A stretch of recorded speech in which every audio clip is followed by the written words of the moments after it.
I don't even remember where I was.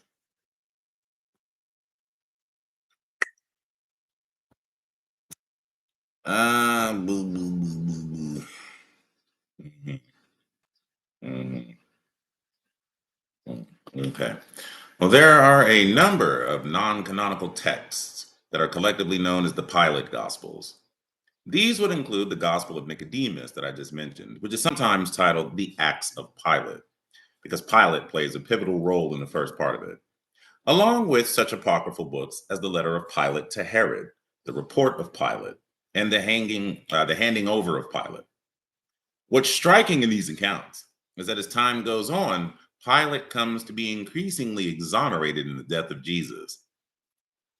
Early on in the Christian tradition, already by the middle of the second century, to explain the big mistake he had just made in crucifying the Son of God.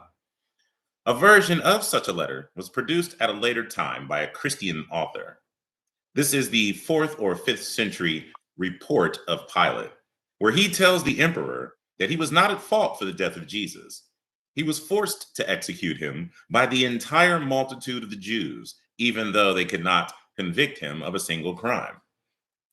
Pilate goes on to explain that Jesus did many miracles, healing the blind, cleansing the lepers, and raising the dead.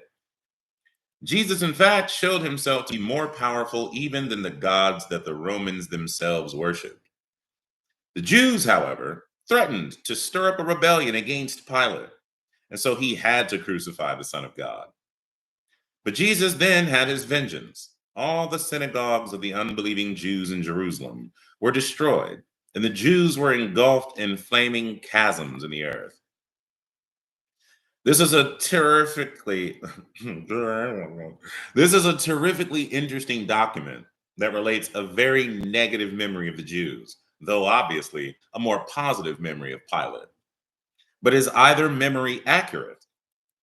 A later Christian author followed up this remarkable account by indicating how Tiberius begins the judicial proceeding by saying, quote, "How could you dare to signs accompanying that man?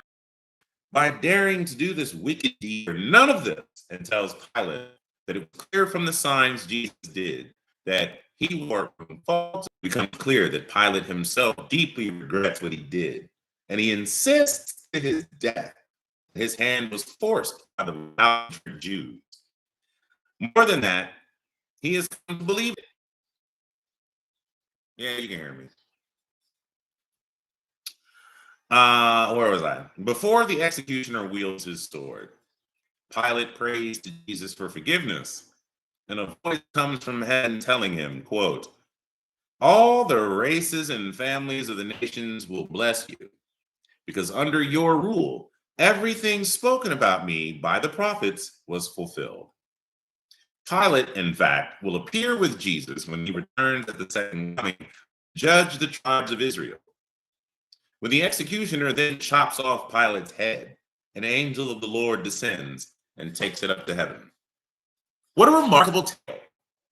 How could Pilate possibly be remembered as a Christian convert, especially blessed by Christ? Wasn't he a brutal and ruthless Roman administrator who had no concerns for the sensitivities of the Jewish people and no interest at all in Jesus, whom he ordered to be humiliated, flogged, and tortured to death?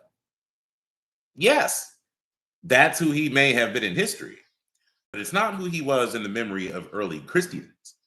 They remembered the past life of Pilate in light of their own present circumstances. They remembered Pilate as innocent in the death of Jesus. And why was that? For a very simple reason. If Pilate was innocent, who was guilty? It was those godless Jews. These memories are being shaped by the world in which storytellers and those who hear their accounts live, a world of deep, bitter, and growing animosity between Christians and Jews. Christians are recalling the past because of what was happening in their own time.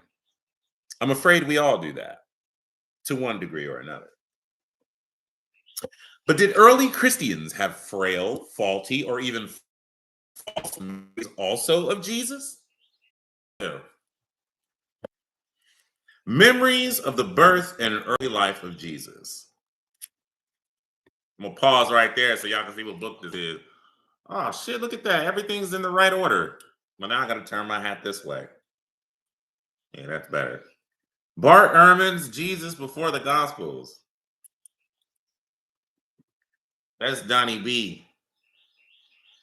You can't see Louis. He on the ground, but let me show you Louis. There you go.